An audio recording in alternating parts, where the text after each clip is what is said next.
Uy bro, kailangan ba si Papa Star? Oo. Nakita ko dito ng idol ko yun. May kainis pala siya dito. Talaga ba? Teka lang, titilip. Try natin. Tara, try natin. Baboy pala. Hindi yung authentic lang na sabaw-sabawan lang.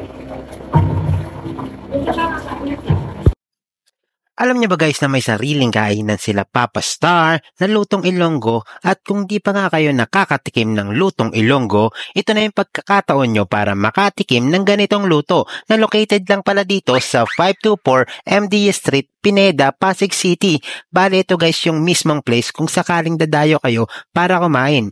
At ang unang ang ipapakita natin dito sa in-order ko ay itong popular na lutong Ilonggo na kung tawagan nga nila ay KBL na pinagsama-samang sahog ng kadyos, baboy at langka. Guys, grabe to. First time ko makatikim ng ganito at ang sarap pala magluto ng mga kababayan nating Ilonggo. Ang pangalawa naman ay itong sisig dinakdakan na isa sa mga traditional dish food nating mga Pilipino. Ang maganda dito guys ay ang dami ng serving sila. Kaya sulit na sulit talaga yung ibabayad nyo dito at mabubusog pa kayo. Ang ikatlo nga sa in-order natin ay itong lapas batchoy na hindi tinipid at punong-puno ng laman at mapapawaw ka pa nga sa sarap nito. Syempre, hindi lang naman yung mga in-order ko ang pwede nyong kainin. Dito, actually, marami pa silang in-offer na pwede nyong kainin. Gaya na lang nitong silog meals, pansit bihon, at pansit canton. So ano pang hinihintay nyo? Tikiman time na! Ayun na guys, umorder tayo dito ng KBL. Ayan yung mga menu ni na Papa Star. Yung meaning ng KBL is kadyos, baboy, langka. So mamaya, titikman natin to. Umorder rin tayo ng lapas batchoy. Ayan. Lapas batchoy dito dahil ito bagay na bagay to ngayon sa ngayong tag-ulan. Yan. Ayan. Tapos, ayun, tikman natin.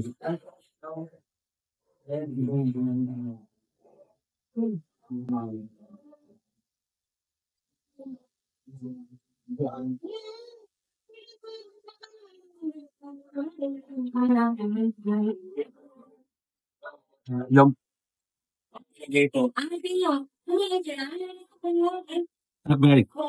After pag kumakain ako ng lapat batchoy, karaniwan sa itlog is nilagay. Pero yung kinapit dito is talagang niluto na siya tumayin sa tabaw. Hindi siya yung nilagay na pangkaraniwan. Tapos yan, nagpadagdag pa yung lasa yung mga chicharon. Tapos bumagay na bagay pa. Tag-ulan niya yun. Kaya, sobra solid. Napakasarap kainin. Napakasarap pa. Then guys, ayan, umorder rin tayo ng sisig dinakdakan. Ayan. Medyo nabawatan na natin. Pero, papakita ko pa rin sa inyo. Ayan. Kakaiba siya. So, yung sisig niya parang may twist. Dinakdakan twist sisig. Ayan. Titikman na rin. So, first time ko na nakarinig ng gantong pangalan. Ayan. Tikman natin. Dito hindi siya nakakaumay. So masarap talaga ito. Sarap siya guys. Hindi siya sakto, hindi siya yung puro taba. Sakto yung tamis niya. Hindi na nakakaumay. Tapos yung cheese niya may dinakdakan pa. Kaya mga mahilig sa mga dinakdakan dyan. So, bagay na bagay to. Sisig dinakdakan. Parang gano'n na rin. Napakasarap niya. Kaya tikman natin ito ng KBL. Yung kadyos, baboy lang ka. Yan. Tikman natin. Tikman natin.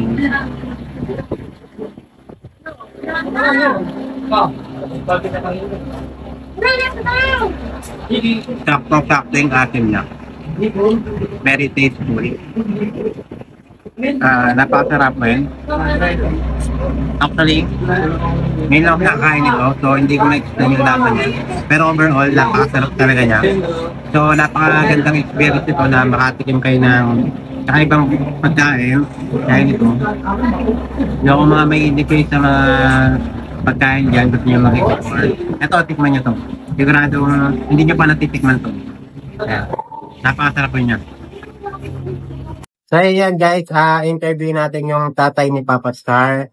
Dahil kakatayo lang itong bago nilang kainan. So, opening ngayon. So, sir, ano po yung mga in-offer natin sa mga tao na pwede nilang makain dito? Wala dito, mga lahat ng ino-open dito, merong lahat ng capsule, yung makikita niyo yung mga nandyan, kapsilog, lahat ng silog, meron kami. Meron kaming open sa kanya. Meron din kami mga short order, mga pansit, tapos yung KDL namin, lakas matsoy, ayan. Tapos may mga ulam kami. Ayan, kung gusto mong mag-order, take out, halimbawa, may order mga celebration, mga birthday party, pwede silang mag-ansan. Lahat kinuha namin. Tapos sir, di ba, Chef Max yung pangalan ng kainan nyo? Ano po yun, nakuha po sa name nyo? Or Nakuha ng name po sa Maximo. sa Maximo, kaya po naging Chef Max. Ayan. Tapos sir, ano yung, bakit nyo po to naitayo? Ano po yung, Matagal inspiration nyo? na panahon na dapat nang may tayong restaurant. Kaso lang, ang nangyayari sa amin, maliliit lang na pesto. Hanggang sa dumating yung anak namin, si Papa Esta, siya mismo yung nag-issue na palakihin namin yung maging restaurant namin. Yun, kaya nakatayo namin. Ayan. Tapos sir, yung yung pagbukas po ng restaurant ninyo, anong oras po sila nagbubukas at nagtatara? Bukas kami ng mga 9 hanggang 12 ng gabi, midnight, morning. 9 umaga hanggang 12 night. Ayan, okay. Bali, anong pangalan niyo po, sir? Gilbert Maximo, just, abet na lang. Ayan guys, in-interview natin yung tatay ni Papa Stan na si Sir Gilbert. Yan sir, maraming salamat po. Salamat din sa inyo, mag-ano nyo sa amin. Thank you.